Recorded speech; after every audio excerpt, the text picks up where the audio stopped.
Welcome to the UGC lecture series in computer science.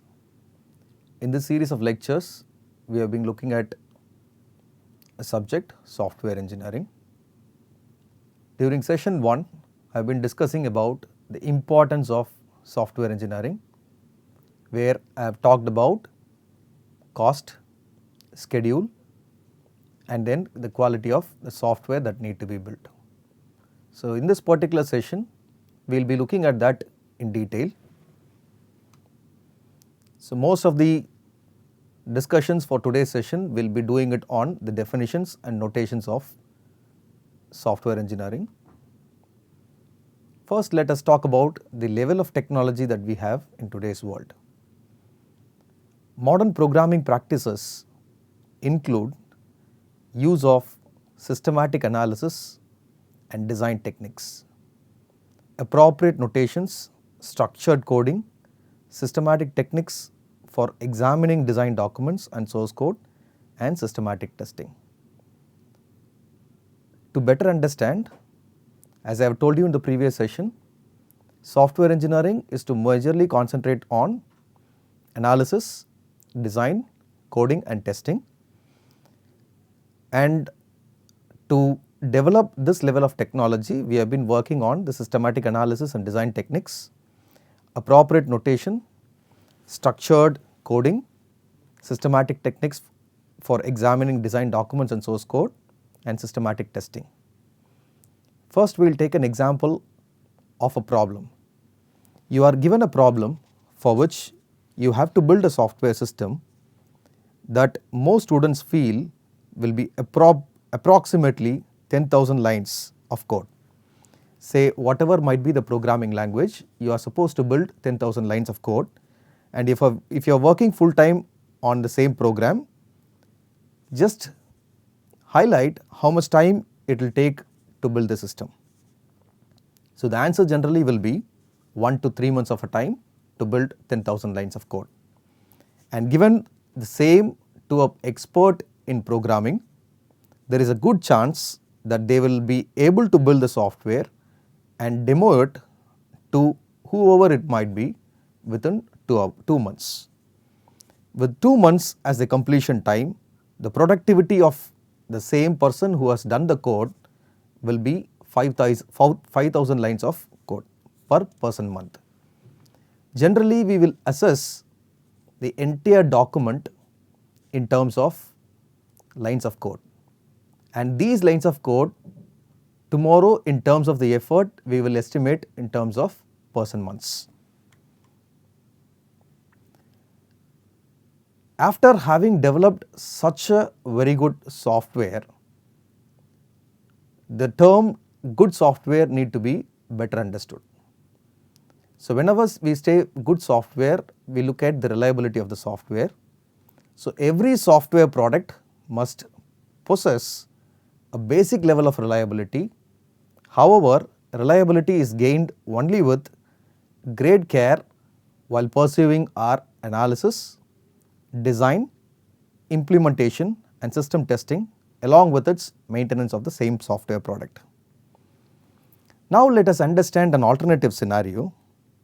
We act as clients and pose the same problem to the company. That is, in the business of developing software for any specific clients, though there is no standard productivity figure and it varies a lot, it is fair to say a productivity figure of 1000 lines of code per person month is quite respectable. So anything that we say 1000 lines of code is most respectable per person month. With this productivity, a team of software professionals in a software organization will take 10 person months to build this software system. Now try to understand with the scenario which I have discussed earlier, where a person who was working with this software system able to develop 10,000 lines of code and the current scenario. Now let us try to understand why this difference in productivity between these two scenarios, and why is it that the same student who can produce a software at a productivity of few thousand lines of code per month, while the same person who has been developing a software at the college level, producing only 1000 lines of code per month when working in a company. So the answer of course is that two different things are being built in two different scenarios. In the first scenario, as a student, if you are being built, which is primarily meant for demonstration purposes and is not expected to be used later. So any project that you are developing as a student initially, it will be only for demonstration purposes and you will not be using it at later stages. Because it is not used, nothing of significance depends on the software, and the presence of bugs, lack of quality is not a major concern for you. Neither are the other quality issues like usability, maintainability, portability and etc. we will not bother majorly. So since this is a demonstrated version of a product and it is not to be used in future, we will never look at how exactly we can fix the bug and we will not look at the reliability factor also. On the other hand, an industrial sense software built to solve problem of a client and is used by the client's organization for operating some part of the business, and a malfunction of such a system can have huge impact in terms of financial or business loss. So comparing between two different scenarios that we have been operating with, the first scenario, any software that has been built only for the purpose of demonstration and a software that is made usable by any specific client, we have a large difference between these two products. In the first kind of a scenario, we will not look at the usability of the software, the maintainability of the software, the reusability of the software, whereas in the second case, we look at each and everything because we wanted to have, we did not want to have a major financial loss as a factor. So this needs for higher quality and to satisfy the end users has a major impact on the way software is developed and its cost.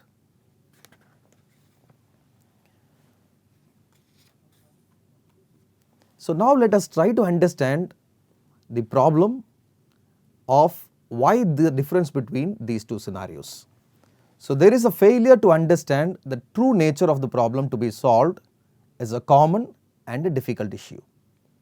Hence it requires a careful planning, customer interviews, task observation, prototyping, a preliminary version of user's manual and precise product specification, which can increase both the customer and developer understanding of the problem to be solved. So any which cases, if we wanted to have a better software, as I have already suggested with, an engineering approach towards the software need to be given precise concentration. So anything that has gone through the phase of a careful planning, interviews with the client whom they want to use the system with, task observation, prototyping, preliminary version of user manual and precise product specification will go with a greater version of a quality software. The other point would be on the time factor. Determining optimum staffing levels and proper elapsed times for various activities in software product development is an important and difficult aspect of cost and resource estimation. We may have to place appropriate staff members who are typically involved into the development of software, who will be actively participating because every line of code that we do requires staffing. So as we have undergone a study of effort where it is basically dependent on person months, every line of code is correspondingly mapped towards those person months. So what are the skills required by a person towards the development of these programming aspects or a coding aspect? Basically, between the client and the developer, there needs to be having a communication skill. Then after having communicated the logic of the programming or the logic of the entire concept need to be easily understood. So, the client must have, the developer must have a problem solving skills, and he should also possess a detective skills, that is a backward approach, and it is not necessary that every software engineer possess all the requisite skills, but these skills must be present among the members of the programming team. It is not mandatory that all the three skills are required for the entire programming team, but then as a team leader or a project manager, it is mandatory to possess all these three skills. But as and when the developer used to expertise himself into the project development, he has to undergo a competency in all these three skills.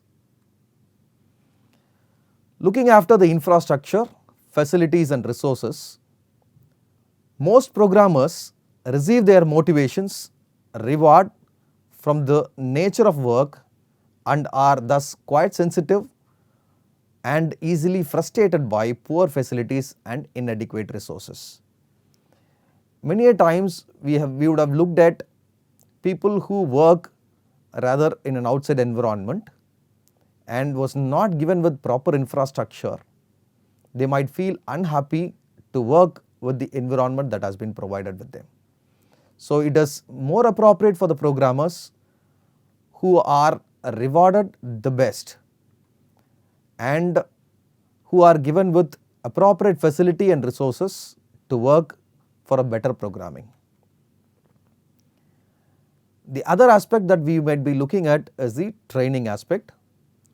Most programmers have been trained as computer scientists, electrical engineers, accountants or mathematicians, and purely not as software engineers.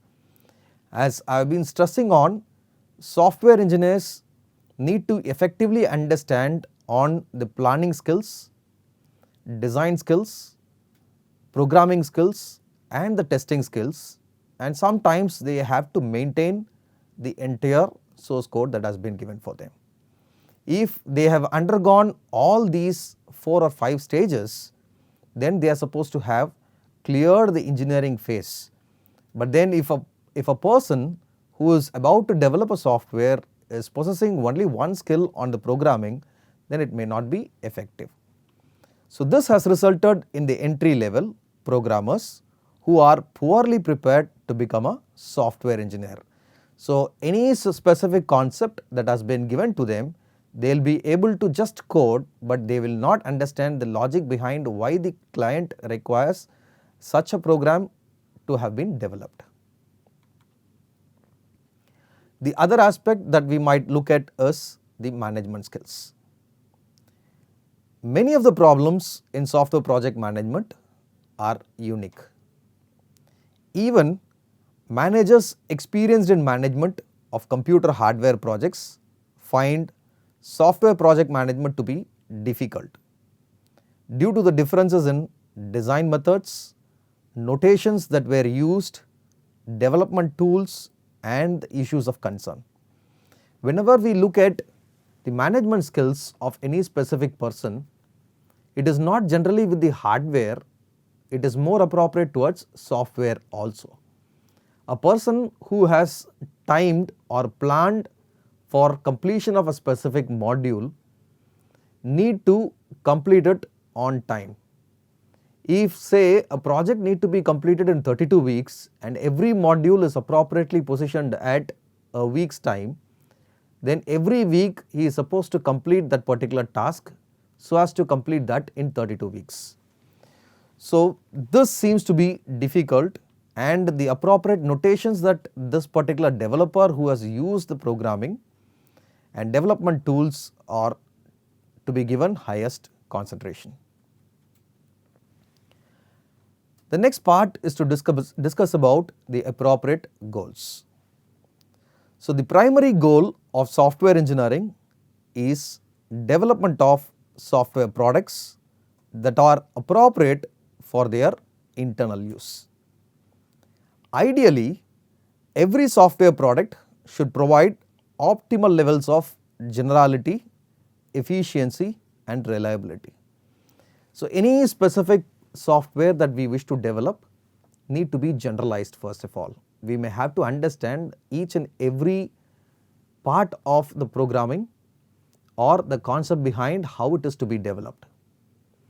Say, if a person is about to travel from one place to another, from the source to destination, what are the intermediary stages where the bus or any other transport will stop? So, this is for an application, and people might quite able to understand what are the different stages at different places where this transport media will stop, and they will also be very happy to know that where is the exact time given for them to have their breakfast or lunch or dinner. So, if it is appropriately being planned over a web page, it will be more clear that this kind of a bus is more preferred rather than any other type of a bus.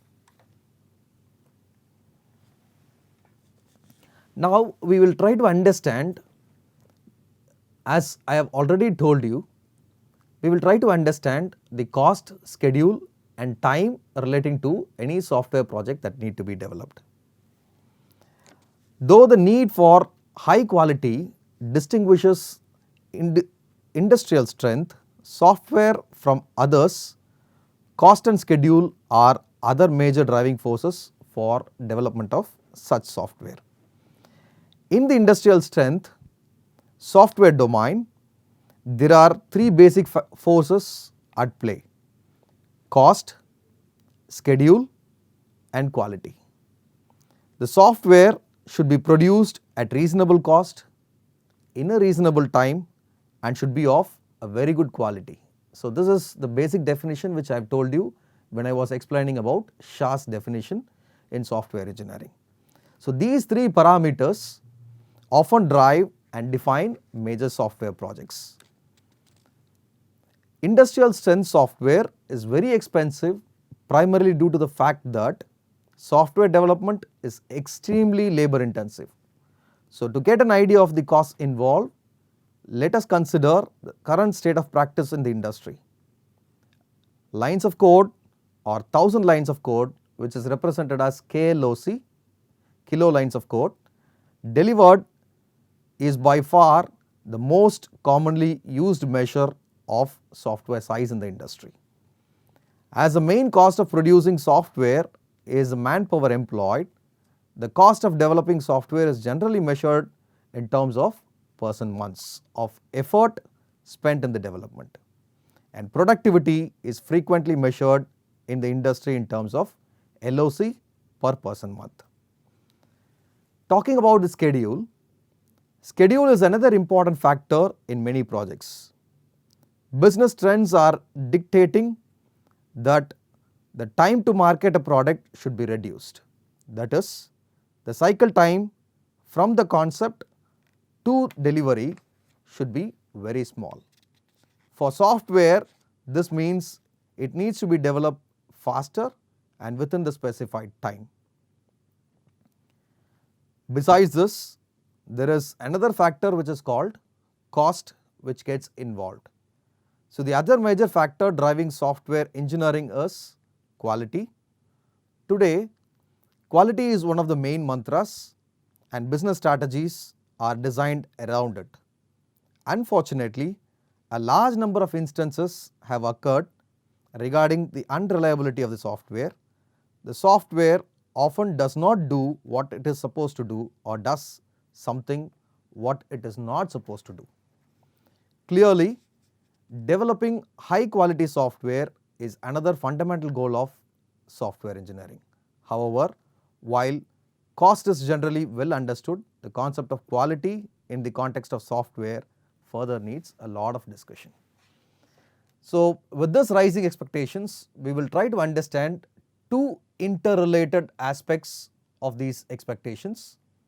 One is the concern for how much functionality, reliability and performance the software can be provided by a given amount of development effort. The other concern is on the issue of fundamental limitations of software technology. So each report of success in software engineering exerts increased pressure for even higher quality and greater productivity. So to meet the requirements of the software industry, we look at cost, schedule, higher quality and greater productivity of the product. To discuss about the effort that has been given across the different phases of software engineering, we have distributed them as a percentage towards relative effort. Now let us look at this chart where on the x-axis we have provided the different phases of the software development, analysis and design, implementation, testing, adaptation, enhancing and fixing the bugs. During this phase of development, 16% of the project is given due effort towards relative effort and 8% is given towards implementation. 16% of the concentration is given towards testing, 12% towards adapting and 36% towards enhancing, because at the initial level of discussions people may not be aware of what is being developed. So the clients might ask you to enhance the software, which might take 36%, and fixing up all the bugs and making it work and maintain requires 12% of its effort. So if you try to understand from this figure, only 8% of the time overall effort is being given towards implementation, whereas the other independent activities takes the major concentration. Assume having taken up a project, more than 16% of the time will be spending towards analysis and design alone. 16% of the equal quantum of time along with analysis and design will be spending it towards testing. 12% will be spending it towards adaptation. 36% will be spending it towards enhancing the same software. Now let us look at simple project size categories. This is how we define the projects. For a simple trivial project, the number of programmers required is basically 1. The duration for the project may go to a maximum of 4 weeks and the project size might be only 500 lines of code. Whereas the same when considered in terms of a smaller projects, again the same one programmer with 1 to 6 months of time might go with maximum of 2000 lines of code. Whereas a medium project that is to be developed which requires 2 to 5 programmers, which might go beyond 2 years, might go up to 50,000 lines of code. I can give you simple examples where exactly these applications would fit in. Say for example, if I am asking you to develop a compiler, the compiler might take 50,000, minimum 50,000 lines of code, 10,000 to 50,000 lines of code. So the effort which we would require to provide for this kind of a system will be very medium.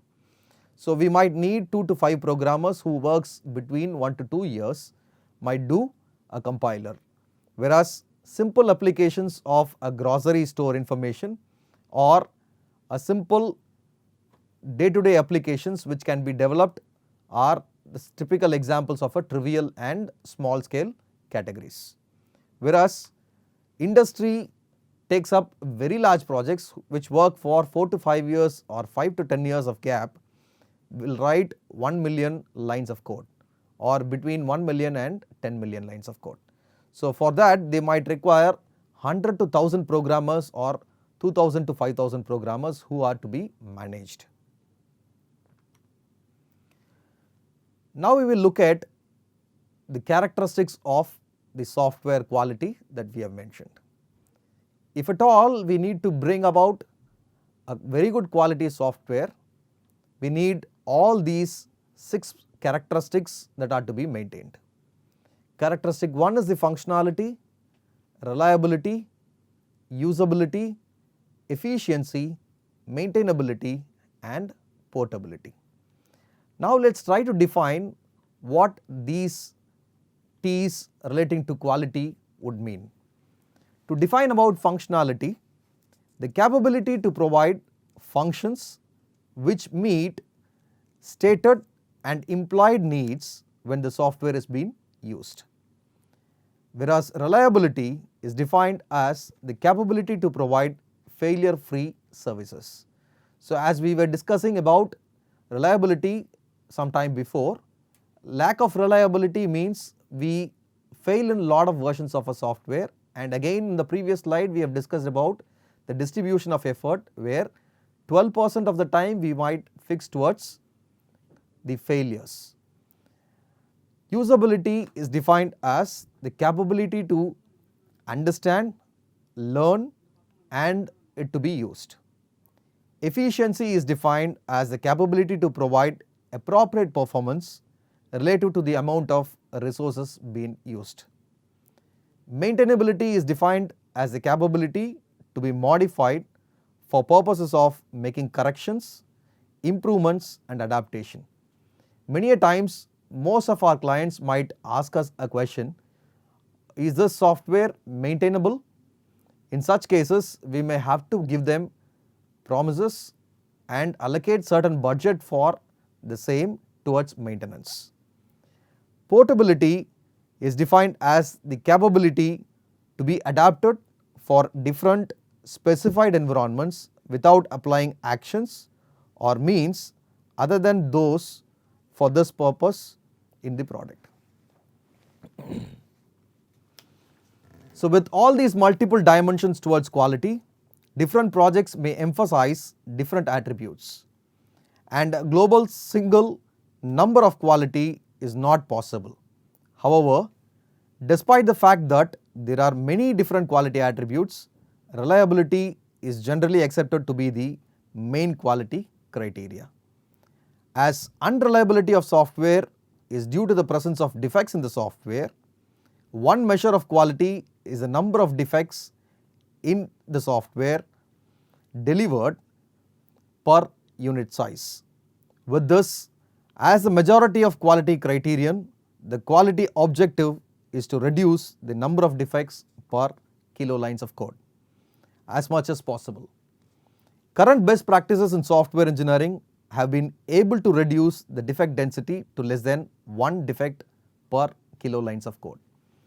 And at this juncture, I request the students to look at the principle of Six Sigma, because Six Sigma looks after defect, minimizing the number of defects available. And there are certain more important factors, quality factors that is required towards the productivity of software, which are individual ability, team communication, product complexity, appropriate notations, systematic approaches, change control, level of technology, required reliability, availability, problem understanding, appropriate skills required, facilities and resources, adequacy of training, management skills, appropriate goals and the rising expectations. So some of these that we have looked at in the beginning, which are towards management principles, and when looking at the individual's ability, productivity and quality are the direct functions of individual ability and effort. Two aspects of ability: general competence of the individual, familiarity of the individual with a particular application area. Where there is a lack of familiarity with the application area can result in low productivity and poor quality. And they need to have an appropriate communication between team members. So it is possible for programmers to misunderstand the role of their modules in an evolving system.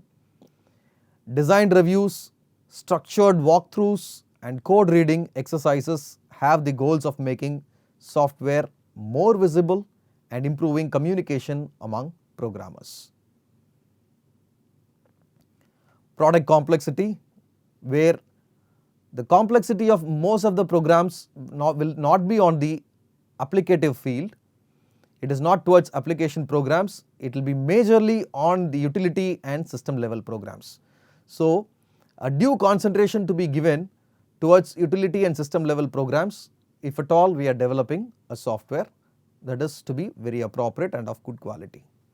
So there are appropriate notations that to be used. So good notations can clarify the relationships and interactions of interest, while poor notations complicate and interfere with good practices.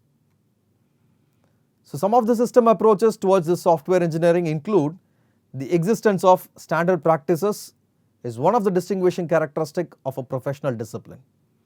It is unreasonable to expect that a single approach towards software development and maintenance will be ever adequate to cover all situations.